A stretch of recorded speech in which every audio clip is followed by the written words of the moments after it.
होना चाहिए आप लोगों का सुभाष चंद्र बोस जी। और आप सब लोग जानते हैं प्यारे बच्चे, आज ही इनका बर्थडे था। 23 जनवरी 1897 को इनका जन्म हुआ। पराक्रम दिवस आज है, 23 जनवरी हम सेलिब्रेट करते हैं। बहुत शानदार दिन है। और अगर हम बात करें नेताजी के बारे में प्यारे बच्चे, पहले तो मैं वीडियो बनाने वाला था, लेकिन शाम को दरअसल एक विशेष कार्य की वजह से वीडियो आप लोगों की नहीं बन पाएगी। तो नेताजी के बारे में मतलब आप लोगों को पढ़ना चाहिए, सीखना चाहिए। बस मैं एक छोटा सा स्टेटमेंट दे सकता हूँ आप लोगों को कि भारत की आजादी में अगर सबसे बड़ा उस समय, ऐसा नहीं है कि बहुत सारे क्रांतिकारियों ने 6.5 लाख शहीद हैं हमारे, लेकिन सर्वोच्च स्थान जो जाता है प्यारे बच्चे, वो नेताजी सुभाष चंद्र बोस जी का है। नेताजी सुभाष चंद्र बोस आप लोग जानते हैं प्रतिभा के धनी थे। अपने पिताजी के कहने की वजह से सिर्फ एक प्यारे बच्चे इन्होंने परीक्षा पास की, आईसीएस की सर्वोच्च रैंक किसी इंडियन ने हासिल नहीं की। और 1920 में 4th रैंक इन्होंने हासिल की, चौथी रैंक। बात रैंक की नहीं थी, बात ये थी कि इन्होंने नौकरी को छोड़ दिया।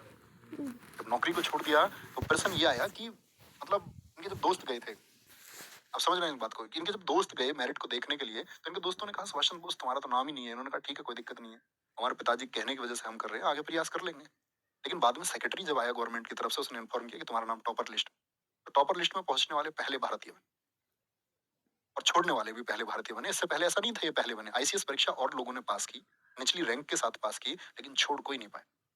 तो पूछा गया सुभाष चंद्र बोस जी आपने नौकरी की छोड़। सुभाष चंद्र बोस जी का एक स्टेटमेंट था, कल मैं आईसीएस परीक्षा पास करके कलेक्टर बनूंगा और कलेक्टर बन के उन लोगों के लिए उस लूट का काम करूंगा जिस लूट के काम के लिए इन सब लोगों को अपॉइंट किया गया है। जो तंत्र पहले से लूट कर रहा है उसमें मैं एक सहायक नहीं बनना चाहता।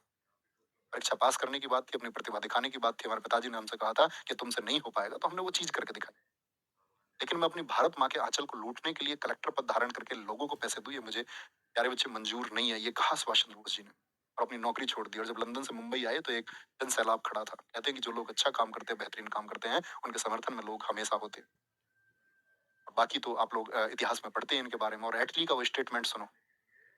एटली जानते हैं ना, भारत की आजादी के समय ब्रिटेन का प्रधानमंत्री एटली था, 1945 टू 1951। एटली 1956 में जब भारत के दौरे में आया था कलकत्ता में, बहुत सवाल किए गए एटली से। तो एटली भारत की आजादी के बाद में उससे क्वेश्चन पूछा गया कि भारत की आजादी के लिए हुए संघर्ष में सबसे ज्यादा प्राथमिक स्तर पर आप किसको रखना चाहेंगे, किसको कहना चाहेंगे आप कि भाई इस एक व्यक्ति की वजह से स्वतंत्रता मिली है। या भारत छोड़ो आंदोलन को क्रेडिट देना चाहेंगे या किसी और चीज को। तो उन्होंने कहा कि भारत छोड़ो आंदोलन जो चला, वो भारत छोड़ो आंदोलन तो खत्म हो चुका। भारत छोड़ो आंदोलन के द्वारा भारत आजाद नहीं हुआ। उन्होंने बोला कि उसका प्रभाव है भारत छोड़ो आंदोलन का, लेकिन वो मिनिमल प्रभाव था, बहुत कम प्रभाव था। सबसे बड़ा प्रभाव था आजाद हिंद फौज का। जब मरने की खबर आई सुभाष चंद्र बोस जी की कि वो ताई को हवाई अड्डे से उनके प्यारे बच्चे, अब बोलते हैं ना उसको, बहुत सारे उसमें मतलब कंट्रोवर्सी है। कुछ लोग कहते हैं कि भाई जैसे जनरल जीडी बख्शी ने कहा था, जीडी बख्शी साहब ने कहा था कि उनको टॉर्चर किया गया, बहुत समय तक उनको बंदी बना के रखा गया। तो वहां पर एक इंपॉर्टेंट बात आती है कि दरअसल में ये जो सब चल रहा था, सबसे इंपॉर्टेंट है कि जब उनकी मृत्यु की खबर आई और आजाद हिंद फौज पर, आप सब लोग जानते हैं प्यारे बच्चे, जो मुकदमा चला, लाल किला मुकदमा जिसको आप बोलते हैं, जिसके दौरान मैं तुमको इतिहास में पढ़ाता था, भारत की इतनी भीड़ उनके पक्ष में हो गई। आजाद हिंद फौज के नारे लगते थे, किले की दीवारों को तोड़ दो, आजाद हिंद फौज के साथियों को तोड़ दो। तो मतलब ब्रिटिश जो नेवी थी, अगर आप समझना कि उस समय जो प्यारे बच्चे हमारे यहाँ पर जो सेना थी, अगर उसमें अंग्रेजों की बात करें, अंग्रेज 40 से 50 हजार लोग थे। लेकिन जो सेना थी ब्रिटिश सेना, जिसमें 20 से 25 लाख, वो प्यारे बच्चे सारी सेना में मिला करके वो भारत के लोग ही थे।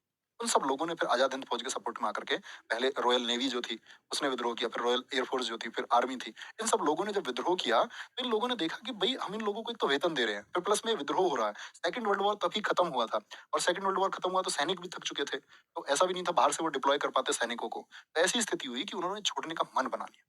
और बाकी आजादी के लिए जो लोगों ने संघर्ष किया वो साथ ही था। तो सबसे महान व्यक्ति आजाद हिंद फौज के कौन थे प्यारे बच्चे? वो आपका क्या बोलेंगे, सुभाष चंद्र बोस जी थे। ठीक है, नेक्स्ट।